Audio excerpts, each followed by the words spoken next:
Hello, welcome to a new video. All the devices that people normally buy to install in their homes and thus obtain a Wi-Fi signal are devices that are normally considered home routers, in which we cannot really configure many settings to prevent certain types of unauthorized instructions to our Wi-Fi network. In all these devices, whether it is a Mercusys, a Deeplan, a Tenda router, all these devices, the most we can configure is a Mercusys filter. All the steps you need to follow to be able to install this operating system, or an operating system, on a router, whether it's on this router, for example, this Linksys router, or on a Deeplan router, on a Mercusys router, on a Tenda router, I'm going to give you the step-by-step instructions in this video, so don't miss a minute, because today I'm going to teach you how to turn an old router, or an updated router, into a powerful router, in which you'll be able to make advanced configurations to prevent errors on your Wi-Fi network. Okay, the first thing we're going to do is simply connect the device to our computer. In this case, I'm going to connect it to the internet port of my computer. Here I'm going to connect it to the LAN port of the Linux device. This is obviously so I can configure the device from my computer. If you don't have a computer to do all this, I'll show you later how to do it from a cell phone. Very well, let's go to our search engine here and type OpenWRT. Here we have it. Let's go to the OpenWRT.org homepage.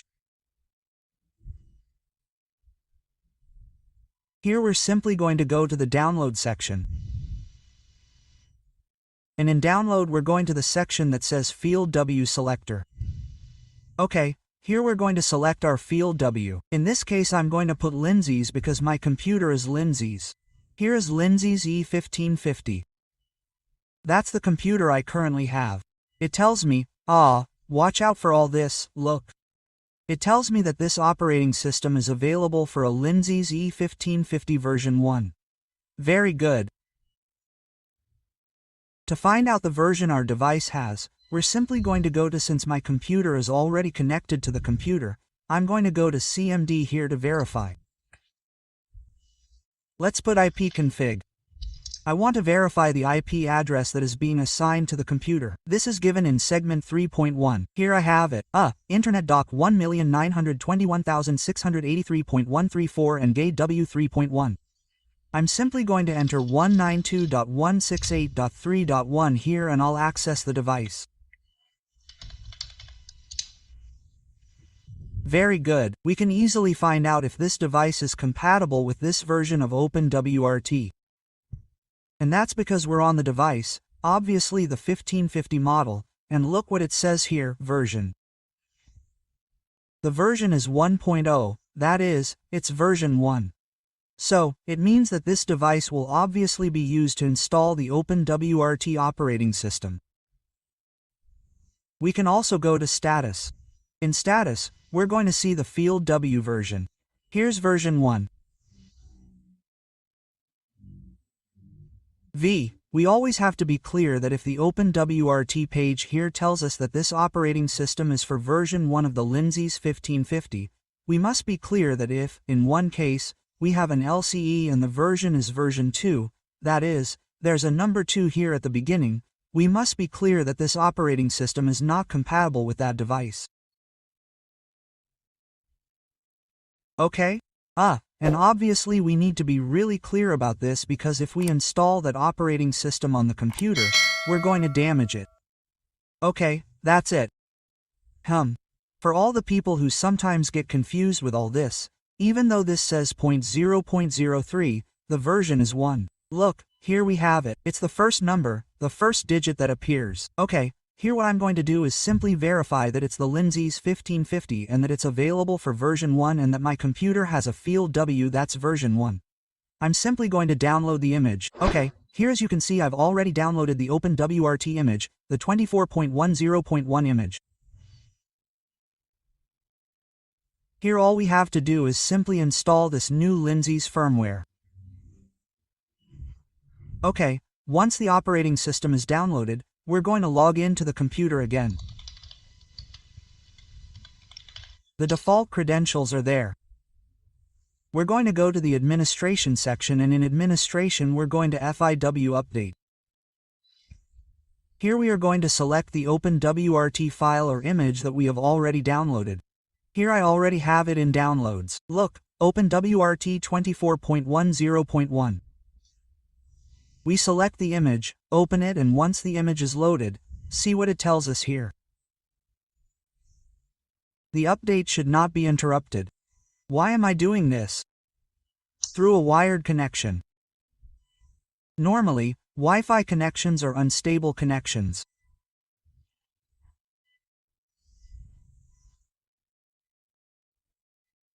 If you are going to perform this update through a Wi-Fi network, make sure you are very close to the signal transmitter, that is, very close to the router, so that the connectivity does not fluctuate or disconnect in any way, because any minimal disconnection when performing this type of update automatically runs the risk of irreversibly and irreparably damaging the equipment.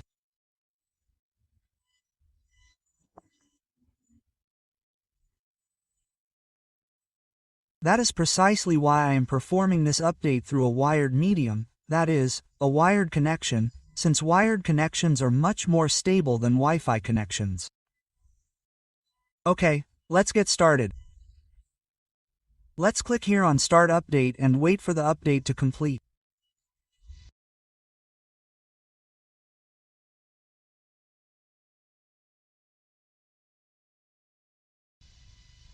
Okay, this message that it's indicating here tells us that the computer is restarting, and that the process may take 50 seconds. I really recommend leaving it for several minutes like this before clicking on this Continue button. However, you can see here how we were accessing the Linksys router through the address 192.168.3.1. One of the things that I normally do is go here and open the CMD or Windows terminal, and I'm going to pin an IP address which is 192.168. Oh, let's pin 192.168.1.1 here. Why do I put this address? Because the OpenWRT operating system has this IP address by default when it starts for the first time. So if the pin is successful, as you can see there, it is because the device has already performed the update. In other words, you can see that I already have connectivity. In other words, the OpenWRT operating system is already installed on the Linksys router.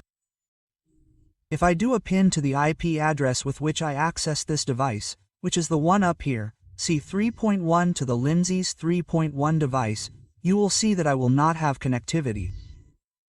Yes, that is one of the tests that we can have, like, you sign in so that we can click on this button to continue. Many people, when they see this message and this button here, immediately click to continue. No, you do not have to wait for the device to perform this entire process. 50 seconds pass, 1 minute, 2 minutes pass, and then you do this test with the Windows CM. Obviously, I am going to show you how to do this through a cell phone. Very good. Now, so, we have verified, look, that the operating system is already installed on 192.168.1.1, meaning that I can click here to continue. Obviously, I am clicking here to continue, but it will not access the configuration because I have 192.168.3.1 here. Look, it is here. It automatically indicated to me that there is a connectivity failure, but be careful, do not be scared by this. Remember that we have done a pin to 3.1. Look. And the pin was unsuccessful because the Linksys operating system, which was there on the Linksys router, is no longer installed there. Now there is the OpenWRT operating system which has this IP address the 1st of January 2168. Now we are going to access that address 192.168.1.1. And you can see that we are there, gentlemen.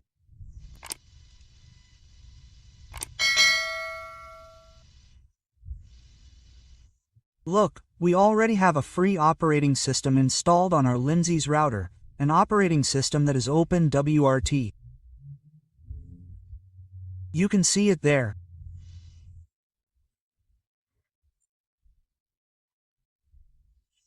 We now have our router updated with an operating system that will give us many, many options to configure our Wi-Fi network in a fairly professional way, so to speak, or to add many restrictions that we don't really have in a conventional router or a home router that we usually buy for our Wi-Fi networks.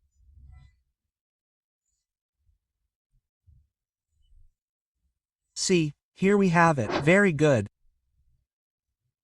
As I told you during the video, I'm going to show you how to do this configuration or update from a cell phone for all those people who don't have a computer, like a desktop. You can do it from your cell phone. Remember, the first recommendation is to get close to the Wi-Fi network so that there are no interruptions.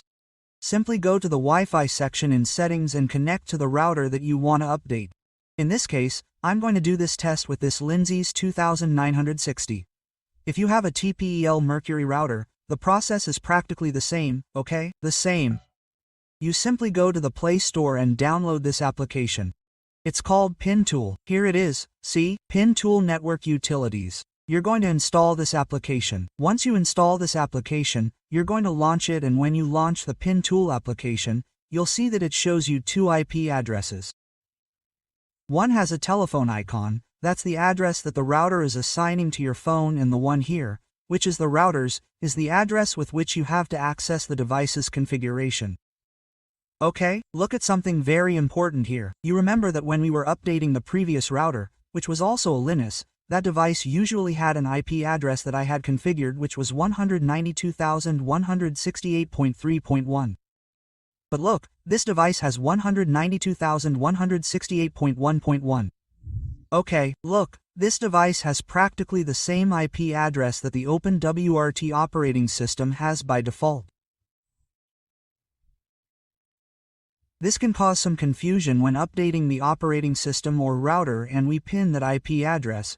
We are actually pinning it to the same IP address or operating system that the device currently has.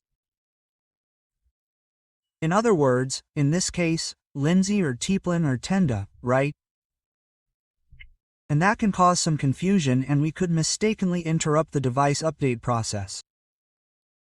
So, what are we going to do? Mainly, you are going to go to the browser, you are going to enter your router. Well, in this case I have already entered this device, which is Linksys. You are going to enter 192.168.1.1 in the search engine.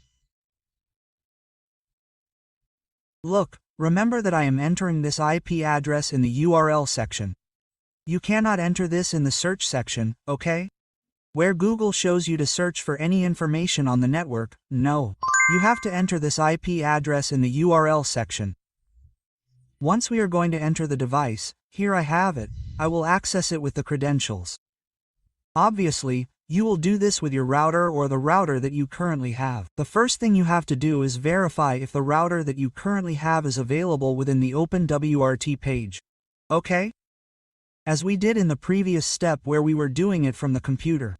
Very well, see that here I have this IP address which is 19,216,811 in this section of network configuration. Well, I am going to change this IP address and I am going to put 3.1. Well, this is so that there are no conflicts in this case, so that this IP address 1.1 is the same as that of the OpenWRT operating system. I am simply going to save the changes. There it will automatically disconnect me because I have already changed the IP address. We are simply going to wait. We are going to click here on continue, and obviously it will not connect anymore because its IP address has already changed. Let's go here to update, and you can see how it is already accessing with 19,218.3.1. Okay, the configuration we have done here has been successful. Let's enter the router admin, in this case the password, and access the configuration. Very good. Okay. We are now in the configuration. We now have an IP address that is not the same as the one that OpenWRT has by default. Then what we have to do is go to the OpenWRT page, as we did in the previous step. Here to the OpenWRT page to Fuse Selector, and we are going to access or download the device model that we have. Well, here you are simply going to enter the model. If your router is a TP-Link, for example, there you are going to choose, or you are going to check if your router is within these devices or within this operating system. And if it is, and if both the model and the version match, then automatically your device is available to be updated with OpenWRT. Very good, we download the operating system. The operating system is now saved on the cell phone so that we can perform the update without any problems. Okay, since we already assume that we have the OpenWRT operating system loaded or downloaded to our cell phone, let's go now to the section, in this case, for the administration of this Linksys device and the update of field W. In the update of field W, here we are going to do practically the same thing that we did in the previous step. Here we are simply going to select the OpenWRT image here where it says Start Upgrade. We are going to perform the update now. First, we download the Pin Tool application to find out the IP address that we have to use to access the configuration of our router. But one of the most important applications that we are going to do here is that we are going to go to the section here with these 3 lines, and we are going to the pin section, and we are going to start pinning the IP address 192.168.1.1. This IP address is the IP address of OpenWRT. We do a pin to this address and automatically there, see that it tells me that the pin was not successful, that is, that connectivity has not been achieved yet. There will come a time when this pin that we are doing will be successful. See that it says timed out. While it is giving us that information, timed out, or gives us an error, it means that the update has not been carried out yet. I am going to show you the message that should appear 3.1 to do a pin to the router. This one here, see that it tells us TTL64B, that is the information that should be displayed, but with the OpenWRT IP address, which is 1.1. Once it is no longer giving the pin information, that the pin is already correct, then we can automatically say that the operating system is already installed on our router device. My recommendation is always going to be that you do it through a computer, through a wired network, so that there are no problems. Remember that I am doing this with a Linksys router. You may have a Tenda, Mercusys, or Tenda router. However, you first have to check if that device is available on the OpenWRT page. Follow each of the steps that I am applying here so that you can then successfully perform the update. I hope this video is very useful to you, and I'll see you next time.